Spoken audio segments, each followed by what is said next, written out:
You ever come home from the best family vacation you've had in years? Roll the windows down to that sweet smell of pine and lake water, feeling like you finally did something right just to watch your whole world get bulldozed into splinters right in front of your kid? Because that's what happened to me. My daughter's laugh hadn't even faded from the back seat before it turned into a scream, because I kid you not, a demolition crew was out there smashing my house to pieces. Why? Because the HOA claimed I owed them 70 grand in fines for rules that don't even apply to me since I was never part of their precious association to begin with. Yeah, you heard that right.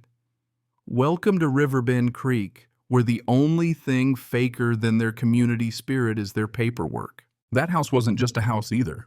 It's where I spread my brother's ashes after he died overseas, where my daughter took her first steps after surgery, where every creak in the floor and scratch on the wall told a story about my family. The HOA president, Shelley Winrow, she thought she had me cornered, waving her clipboard and demolition order like a queen on her throne. But Shelley didn't know me. She didn't know what this place meant or what I'd do once she kicked that hornet's nest. So tell me, where are you watching from? Drop it in the comments, because what you're about to hear is how one stubborn man with nothing left to lose turned a little HOA coup into a neighborhood revolution. And if you believe homeowners ought to stand up to petty tyrants, don't forget to hit that subscribe button. What happened next? Let's just say it gets a little brutal. Let me back up a second. We just come back from Montana, first vacation since my daughter's surgery, first time she'd really smiled in months. My wife Sarah's humming along to old songs, and the last mile that's the magic rolling down our gravel road through birch trees my brother and I planted ourselves. I should have seen our roof poking up through the leaves. Instead, there's a giant yellow backhoe parked where my porch swing should have been, and then came the crack of breaking wood, the groan of a wall giving way. My wife gasped. My daughter screamed, and I just snapped. I was out of that truck running and yelling, not even sure what words came out. All I know is my heart was pounding so hard it drowned out everything. But the rage. The foreman clipboard guy, he just holds up a hand like I'm the crazy one here, tells his operator to shut it down. Suddenly, the only thing I hear is the wreckage settling and my wife shouting my name. Orders from the HOA buddy, he says, tapping his paperwork like it's the Bible. Demolition permits right here. Orders came last week. HOA, I bark back that I'm not even in the HOA. My property's a good 400 feet from their boundaries. He shrugs, points at my name on some ledger, starts rattling off about $70,000 in fines for unapproved landscaping and structural modifications. Let me tell you, I've never gotten a single notice. I've never even been to one of their meetings. He waves that city-sealed demolition permit with a little HOA ledger attached like a make-believe debt suddenly became real enough to destroy my life. And you know the worst part? The signature authorizing this Shelley Winrow, the same HOA president who tried to fine me for flying my brother's Marine Corps flag 5 years back. That woman made it personal from day one. Seeing her name there, let's just say I came as close as a man can get to losing it in public. The crew left at sundown, leaving nothing but a gaping wound where my home used to be. It wasn't the first time Shelley had tried to mess with me. She'd been at it for a decade, ever since she became president. I'd bought this 5-acre parcel years before Riverbend Creek was even a line on a map. Paid cash, built the place myself, with my brother turned down every offer from the developers, sent certified letters to the new HOA when they tried roping me in, drew big yellow lines on the county map, told them to keep their rules to themselves. Shelley never stopped. First it was my flagpole, then my dock every year, another notice, another fake bylaw. She'd show up at town hall meetings with her plastic smile, but it was always about control, not community. She waited me out, waited for a chance to hit me when I was gone. This time she forged a demolition permit, got some city clerk to rubber stamp it, and paid for a crew out of HOA funds. My insurance, useless. Sorry, Jack, demolition's covered under government action exclusion, and the HOA counts as a governing authority. You ever feel so angry you just get numb? That was me sitting on what was left of my front steps, watching my wife try not to cry, and my daughter wander through the wreckage like a ghost. But then my daughter found something, a small bronze plaque from above our fireplace. Sergeant Matthew Brenner, USMC. Bent, dusty, but intact. I held it, felt the weight of it, the memory of my brother, the promise this place once meant. And I realized I had nothing left to lose. Time to fight back. That night, I went straight to the county records office. I dug out the plat map from 23 years ago, my 5 acres lot, one clearly marked outside the HOA, a handwritten note from the developer himself.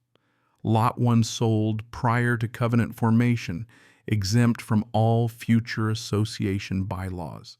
It was the bedrock of my rights. But when I looked deeper, I found something rotten, a revised boundary map from 2 years back, sneakily filed by Shelley and her cronies, now showing my land absorbed into the HOA. Forged meeting minutes, fake signatures, a bureaucratic land grab hiding in plain sight. I wasn't alone. Kevin from the VFW, a clerk at the assessor's office, pulled me aside, told me Shelley had been pulling this trick for years, faking boundaries to inflate HOA budgets and squeeze homeowners. Daryl Jensen, a retired fire inspector, showed me a stack of violation notices, fines for tomato plants and basketball hoops dues, jacked up 400%. Shelley was bleeding folks dry using HOA money to fund her own little war. And that's when it hit me. If Shelley's forged map made me a member, then by their own rules, I could buy more lots and outvote her. So I called the original developer's daughter, bought 12 useless flood-prone parcels still owned by his estate, paid cash closed in 48 hours. By HOA bylaws, each lot got a vote. 13 votes for me, 19 from angry homeowners I rallied. Suddenly we had a super majority. We called a special board meeting, followed every bylaw Shelley ever quoted. She tried to shut it down, sent threats, but we pushed ahead. The night of the meeting, the place was packed. I put my deeds on the table. The forged boundary map, a video of the demolition foreman reading Shelley's order. Her lawyer nephew tried to bluff, but I pinned him down. Had he verified the boundary change, crickets. Then I made a motion, remove Shelley, launch a full audit, press criminal charges. The vote 32-3. Her reign was over. But you know what they say, a cornered animal's the most dangerous. Shelley filed a countersuit, tried to bury us in legal fees, then resorted to plain old sabotage. I caught her goon Donna and an accomplice on security footage wrecking my well pump and electrical. Wildlife cameras caught Shelley herself, handing them the tools. I handed everything to the sheriff. Next thing you know, Shelley's in custody this time for felony conspiracy and destruction of property. No bail, no escape. With Shelley gone, I led the vote to dissolve the HOA completely, scrap the whole mess, start over with a voluntary watch and simple shared upkeep. The vote was unanimous. Our state rep even came out to sign the final papers at a barbecue. Riverbend Creek HOA officially dead and buried. Shelley got banned from any board for life, lost her home to pay for damages, and ended up serving time. A young family moved in, and get this, they actually liked tomatoes. With the settlement money, I rebuilt. Made the new house stronger, steel rebar, hurricane windows, glued and screwed every joint. Marissa insisted we paint the front door the same shade of blue. We put a new sign on the dock, Lake Matthew. Not on any official map, but everyone here knows what it means. And with the rest, I set up a legal aid fund for veterans and the county folks fighting the same kind of petty bureaucrats I just took down. Feels right, you know, turning all that pain into something good, making sure no one else gets bulldozed by a power-hungry neighbor with a chip on her shoulder. So here's what I learned: when people invent problems just to feel powerful, the only solution is to take away the playground. Tear it down, start over with respect instead of rules. Everything has a plan, a weak spot.